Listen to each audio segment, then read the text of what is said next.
At the core of everything within our culture is the Dibia. The Dibia is a cosmological engineer, and with one foot in our world and another in the unseen, understanding the Dibia is understanding Igbo as a whole. This is Derko Fodernwa with the Medicine Shell, and today I'm going to discuss the Dibia in Igbo society and worldview. I'll break down what a Dibia is, what the Dibia's role is in our culture and cosmology, and finally how an individual becomes a Dibia after entering a mystery guild of secrets and revelation. I'll also share knowledge of some of the medicines and healing innovations of our ancestors and what they're used to cure till this day. And hopefully by the end of this video, we will understand the Dibia's role in our society and what it is as a concept to shed light on how it impacts our culture today.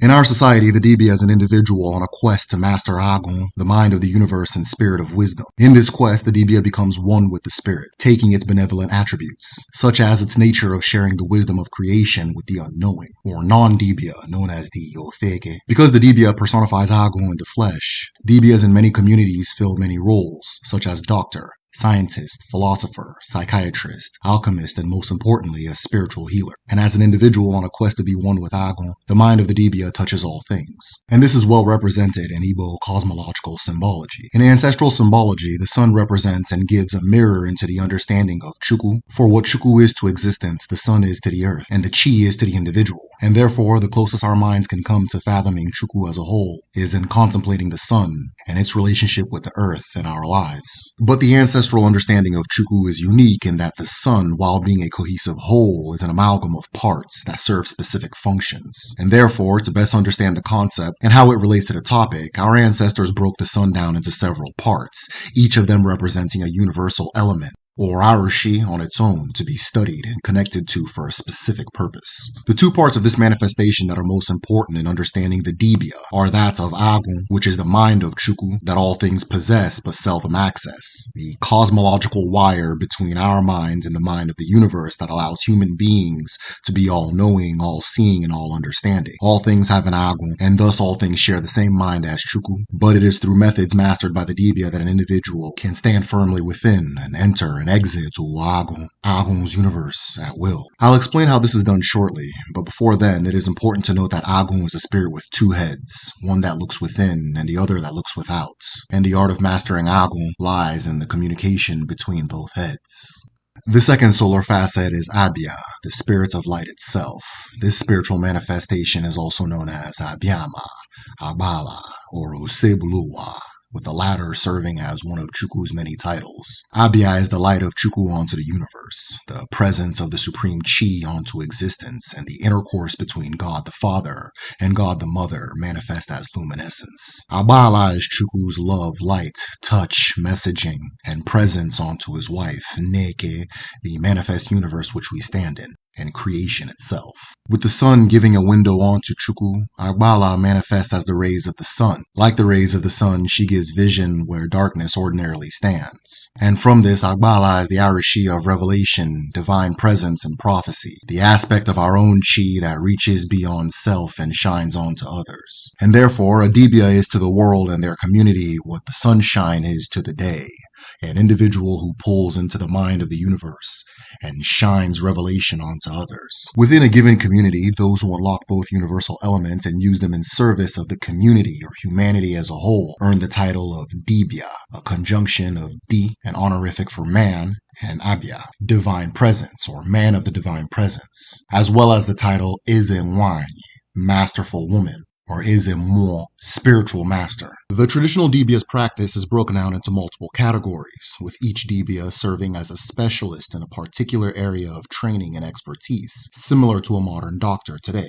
There's Dibiara, a Dibia dedicated to the study of the mind and solving problems that arise from psychological disturbances. Historically, as well as today, this specialist has developed a range of categories for different mental illnesses that afflict people, some of which are unknown to contemporary medicine, while others match aspects of diagnoses that we're familiar with in modern psychiatry. Outside of applying medicine and therapy to heal or regulate the affliction, the Dibiara also built lodges where the mentally afflicted would stay for extended periods of time. There's Dibia Agwu, a Dibia dedicated to the study and practice of medicine. This healer specializes in the use, discovery, and creation of medicine from plants, roots, and minerals, and then applying it to heal various ailments. This Dibia gains and grows their knowledge through apprenticeship, the entry into an Agwu guild, extended study, which I will discuss shortly, and most importantly through tapping into the Agwu of the mineral or the plant itself to see its properties on a practical and spiritual level. There is Dibia Ogbanje, a Dibia that specializes in matters concerning the phenomenon of Ogbanje and the world of marine spirits. This is the Dibia often called upon when a family deals with the struggles of an Ogbanje, such as repeat infant mortality,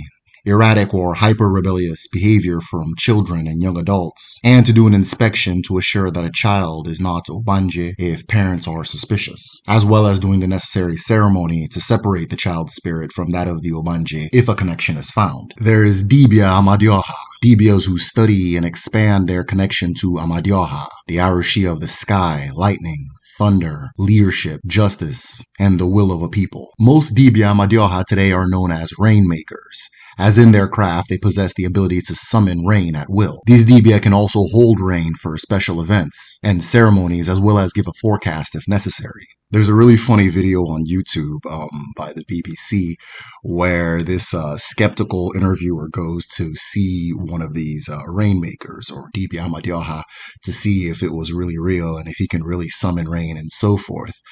So he goes there, and he's making these little quips about whatever he's talking about. And, he meets this old man, and if you look in the guy's face, he's dead serious, right? If you watch the video, you'll know what I'm talking about. So anyways, the interviewer now, waits while the guy does his ceremony, and he says, I think it was within an hour, it starts raining, as the Dibia had said it was going to rain within that hour after he does the ceremony. The interviewer then has the nerve to say, oh, well, according to my app, it was going to rain anyway, and I'm just going to trust my app from now on, something like that. So if you're interested, I'll put the link below. But yeah, I just thought that was funny. There is Dibia or Dibia that specialize in the science of bones. These are today known as bone setters, who are famously able to realign and repair broken bones, most famously from injury. On a personal level, my brother broke his leg after he fell from a high chair before he had turned 1. We took him to a hospital in the U.S. and they said that they weren't going to be able to do anything for him, or that he would be crippled for the rest of his life because of the injury. Shortly after that, we went back to Nigeria, and my mom, who hadn't given up on the case, but was a devout Christian, took him to every church as well as a couple of doctors in the area, and they couldn't do anything either. Finally, my grandfather's uncle, who was at the time the oldest living member of our family, came to my mother and told her that when she was done wasting her time, that she should bring the boy to him. She hesitated because of her religion at first, but then after a while, she complied and took my brother to my uncle. I was around 5 at the time, and my memory of it isn't the clearest, but what I remember was that they buried his leg underground for several days. He had an attendant with him, and he slept there for a few days too. We would bring food to him, we'd try to hang out to entertain him, and so forth. My granduncle found out that in a previous life, my brother had died young, despite having a lot of promise for success in his life, and everybody assuming he was going to be a successful person. And he was still angry at a particular woman in his family, or his closer family, for something that surrounded the circumstances of the death. So they brought the woman, they settled the spiritual matter in a ceremony that I remember involving the sacrifice of a chicken.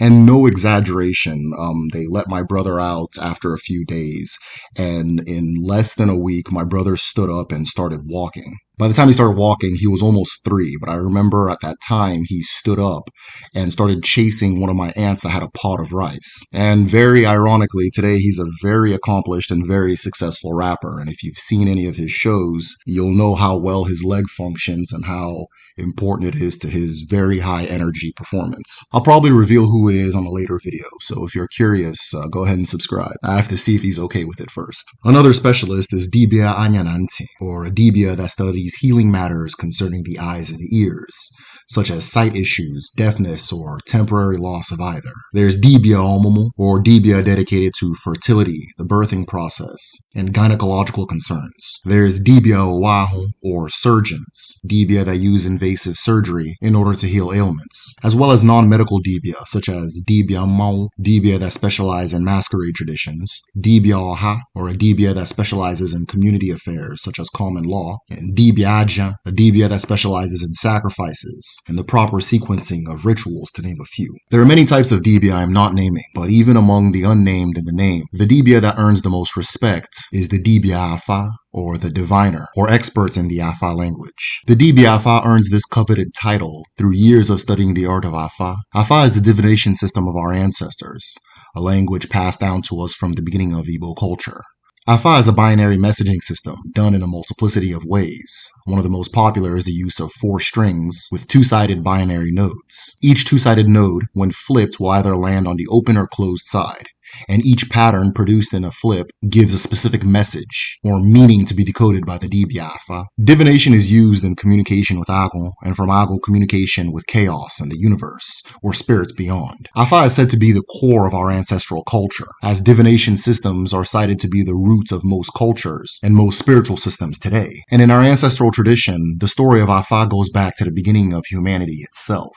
Long ago, there was a woman of infinite wisdom and insights, so much so that all of our ancestors sought her wisdom for solutions. So throughout her life, she carried on revealing things to individuals with perfect accuracy. Her clairvoyance and insight were even sharp enough to know what individuals were thinking before they used words to express them. And from this, she was in fact able to read minds of human beings, animals, and spirits. So when this woman died, the people she served sent a delegation to Chukwu to ask him for a replacement. For living in the world that Chukwu had just created was impossible without the lights which came from her mind. And so, after hearing their appeals, Chukwu gave them specific instructions on how to bury the old sage, with a promise that a sacred ugili tree would sprout from her head, and from this tree her knowledge would return to the world of the living. The people, desperate to preserve her wisdom, did as he told. They buried the old sage, and as Chukwu promised, an ugili tree grew from her head. Chukwu had also instructed them to cut the seeds of its fruit in half and string them together in 4 strings of 4 seeds.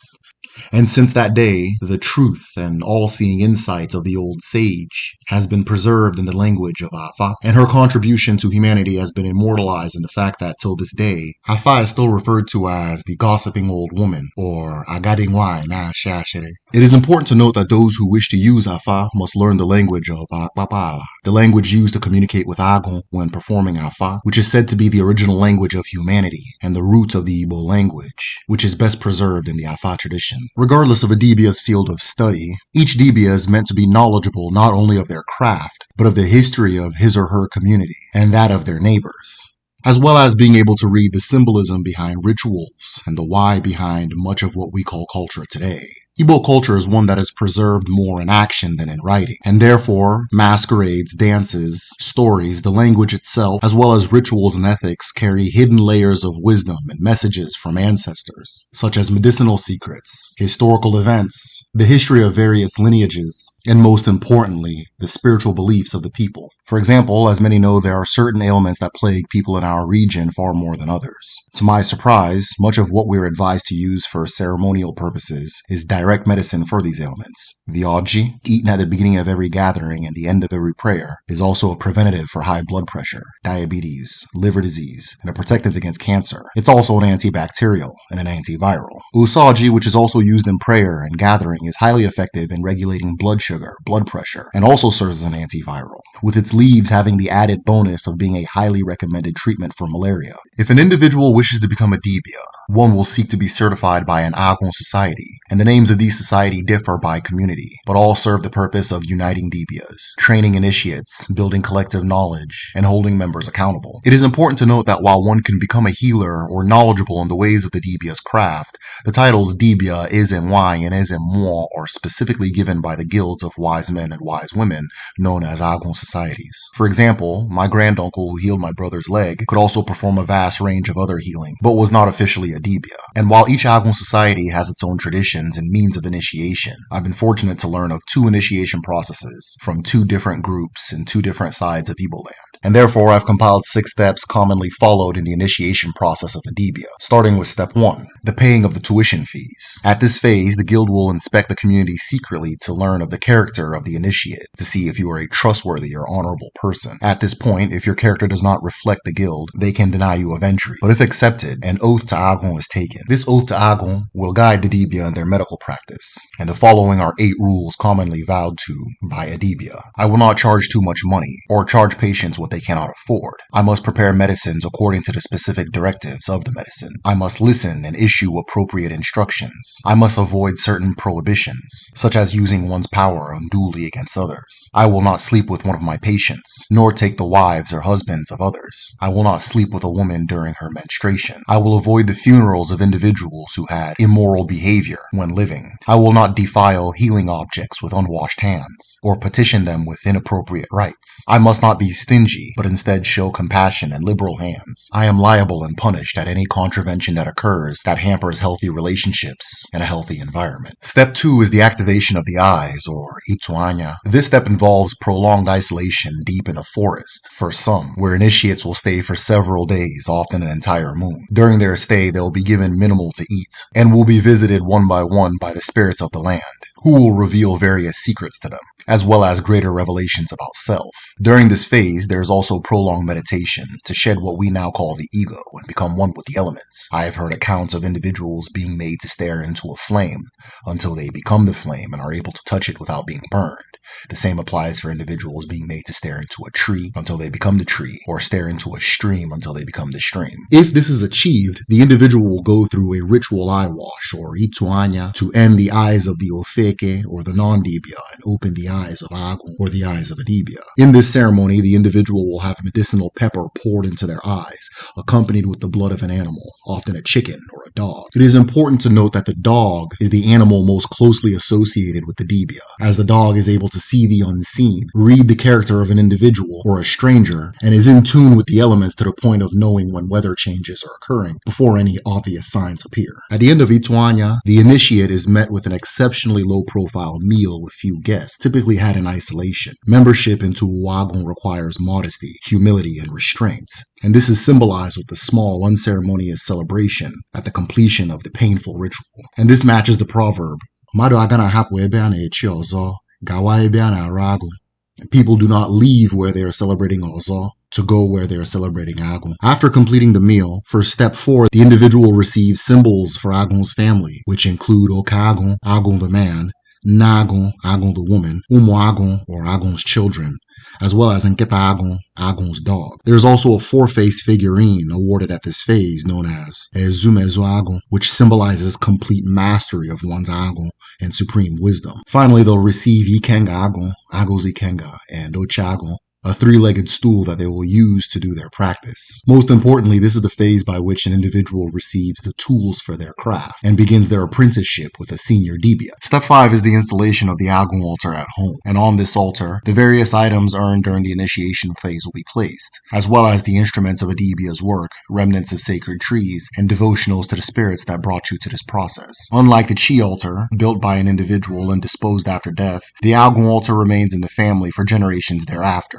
informing the family that they had an ancestor who tapped into the world of Agwu, and becomes the responsibility of the firstborn son to take care of thereafter, by feeding it, cleaning it, and offering it libations.